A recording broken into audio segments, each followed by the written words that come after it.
ጤና ይስጥልን ክቡራትና ክቡራን ሰበር መረጃዎችን ይዤ ቀርቤያለሁ። ቻይናና አሜሪካ ወደ ለየለት ግጭት ውስጥ እየገቡ ነው። ዋሽንግተን የቻይና መርከቦችን በይፋ አገደች።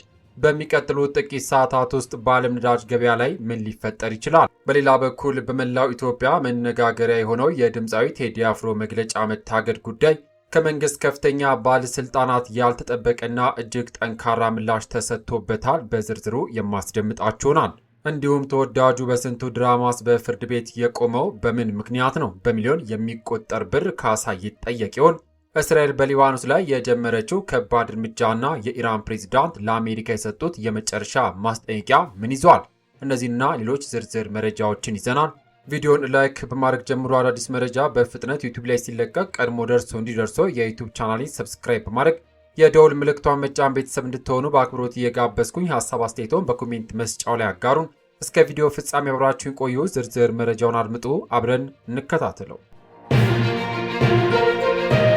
በቅድሚያ አሜሪካ፣ ቻይና እና የኢራን ነዳጅ እገዳ።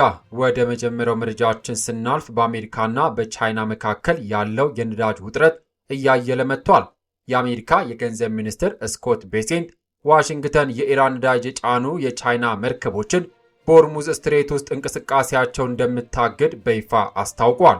ሚኒስትሩ ዋሽንግተን ዲሲ ለጋዜጠኞች በሰጡት መግለጫ ላይ ሲናገሩ ቻይናውያን ነዳጃቸው ማግኘት አይችሉም፣ ሌላ ነዳጅ ማግኘት ይችላሉ፣ የኢራን ነዳጅ ግን በፍጹም ሲሉ በጠንካራ ቃላት አስጠንቋል። ቤሴንት አክለውም አብዛኛውን የኢራን ነዳጅ በምትገዛው ቻይና ላይ ትችት የሰነዘሩ ሲሆን ሀገሪቱ የነዳጅ ምርቶችን በማከማቸትና የአንዳንድ ምርቶችን ኤክስፖርት በመገደብ ታማኝ ያልሆነች ዓለም አቀፍ አጋር እየሆነች ነው ብለዋል። በዚህ ጉዳይ ላይ ከቻይና ባለስልጣናት ጋር መነጋገራቸውን የጠቀሱት ሚኒስትሩ ሆኖም ይህ ውጥረት ፕሬዚዳንት ትራምፕ በሚቀጥሉት ግንቦት አጋማሽ በቤጂንግ ለማድረግ ያቀዱትን ጉብኝት ሊያሰናክል ይችላል ወይ ለሚለው ጥያቄ ምላሽ ከመስጠት ተቆጥበዋል። ይህ የዩናይትድ ስቴትስ ጥብቅ አቋም የወጣው ዩናይትድ ስቴትስ በኢራን ወደቦች ላይ የባህር ላይ ክልከላ መጀመሯን ተከትሎ ሲሆን ይህ በዓለም አቀፍ ነዳጅ ገበያ ላይ በታላላቅ ሀገራት ዲፕሎማሲ ግንኙነት ላይ ከፍተኛ ስጋት መፍጠሩም ይታወቃል። በሌላ ዜና የኢራን ፕሬዝዳንት ማስጠንቀቂያና የትራምፕ እቅድ። በመካከለኛው ምስራቅ በኩል የኢራን ፕሬዝዳንት መሱድ ፔዜሽኪያን አሜሪካና እስራኤል ኢራንን በኃይል ለማንበርከክ የሚያደርጉት ማንኛውም ሙከራ እንደሚከሽፍና ቴህራን እንዲህ አይነት አማራጮችን መቼም እንደማትቀበል ተናግሯል። ይሁንና ከኢራን የአደጋ ጊዜ አገልግሎት ባለስልጣናት ጋር የተነጋገሩት ፕሬዝዳንት ፔዜሽኪያን ቴህራን ጦርነት አሊያም አለመረጋጋትን አትፈልግም ብለዋል። በአንጻሩ ኢራን ሁሌም ቢሆን ገንቢ ውይይቶችና ከተለያዩ አገራት ጋር የመነጋገር አስፈላጊነትን ደጋግማ ገልጻለች ሲሉም አክለዋል። የፕሬዝዳንቱ ንግግር የተሰማው ዶናልድ ትራምፕ የአሜሪካና ኢራን ንግግር በሚቀጥሉት 2 ቀናት በፓኪስታን ኢስላማባድ ይጀምራል ካሉ በኋላ ቢሆንም ቴህራን ግን እስካሁን በድርድሩ ዙሪያ የሰጠችው አስተያየት የለም። በሌላ በኩል ዋይት ሀውስ ኢራን የኒውክሌር ፍላጎቷን ከተወች በኢኮኖሚ እንድትበለጽግ እናደርጋለን ሲል መግለጫን ሰጥቷል። ትራምፕ ግጭቱን ሊያበቃ መሆኑን ቢገልጹም 10 ሀገራት ግን በሊባኖስ ላይ ያለው ግጭት በአስቸኳይ እንዲቆም በጋራ ጠይቋል። ግጭቱ ከቀጠለ የዓለም ኢኮኖሚ ወደ ውድቀት ሊያመራ እንደሚችል IMF አስጠንቅቋል። በሌላ ዜና የእስራኤል ጠንካራ እርምጃ በሊባኖስ። እስራኤል ጦር በደቡባዊ ሊባኖስ ጠንካራ እርምጃ እየወሰደ መሆኑን ገልጿል። የእስራኤል መከላከያ በደቡባዊ ሊባኖስ የአየር ድብደባ እያካሄደ መሆኑን በመግለጽ ነዋሪዎች አካባቢውን ለቀው እንዲወጡ ማስጠንቀቂያ ሰጥቷል። ጦሩ በዛሃሮኒ ወንዝ ደቡባዊ አቅጣጫ ከባድ እርምጃ እየወሰደ መሆኑን ገልጾ ነዋሪዎች አካባቢውን ለቀው እንዲወጡ ተናግሯል። በሂዝቦላ አካባቢ የሚገኝ ማንኛውም አካል በተቋማቸው ወይም የውጊያ ተሽከርካሪዎቻቸው አካባቢ ሕይወቱን ለአደጋ ያጋልጣል ሲል ባወጣው መግለጫ ላይ ጠቅሷል። እስራኤልና ሊባኖስ ማክሰኞ ዕለት ከተነጋገሩ በኋላ ወደፊት በሚገለጽ ጊዜና ቦታ በቀጥታ ድርድር ለመጀመር መስማማታቸው ተገልጿል። እስራኤል በበኩሏ በሊባኖስ የሚንቀሳቀሱ ሁሉንም መንግስታዊ ያልሆኑ የሽብር ቡድኖች ትጥቅ ማስፈታት እንደምትፈልግ ተናግራለች። ሊባኖስ የተኩስ አቁም ስምምነት እንዲደረስና የሰብአዊ ቀውሷን ለመፍታት እርምጃዎችን እንድትወስድ ጥሪ አቅርባለች። እስራኤል ግን ከዛሬ ማለዳ ጀምራ በሊባኖስ የአየር ድብደባ እያካሄደች መሆኑ የሚወጡ ዘገባዎች ያሳያሉ። በሌላ ዜና የቴዲ አፍሮ መግለጫና የመንግስት ምላሽ። ወደ አገር ውስጥ መረጃ ስንመለስ ድምፃዊ ቴዲ አፍሮ ሊሰጥ የነበረው ጋዜጣዊ መግለጫ በመንግስት ታገደ በሚል የሚናፈሰው መረጃ መሰረት የሌለው የበሬ ወለደ ፈጠራ መሆኑ ተገልጿል።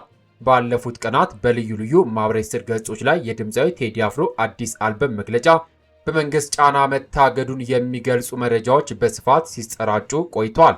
ሆኖም ጉዳዩን በተመለከተ ማብራሪያ የሰጡት የብልጽግና ፓርቲ የህዝብና ዓለም አቀፍ ግንኙነት ዘርፍ ሚኒስትር ዴኤታ ፈዲላ ቢያ መጀመሪያ ከእውነት የራቀ መሆኑ የታገደ መግለጫ አለመኖሩን አስታውቋል።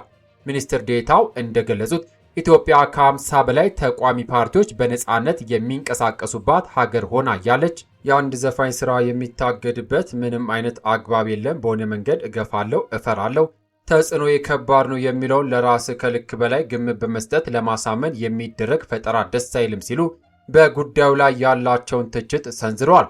መንግስት በአሁኑ ወቅት ትኩረቱን ሀገርን ከድህነት በማላቀቅ ላይ ማድረጉን ገልጸዋል። በሌላ ዜና የበስንቱ ድራማ የፍርድ ቤት ክስ በስንቱ ተከታታይ ድራማ በፍርድ ቤት ሊቀርብ ነው።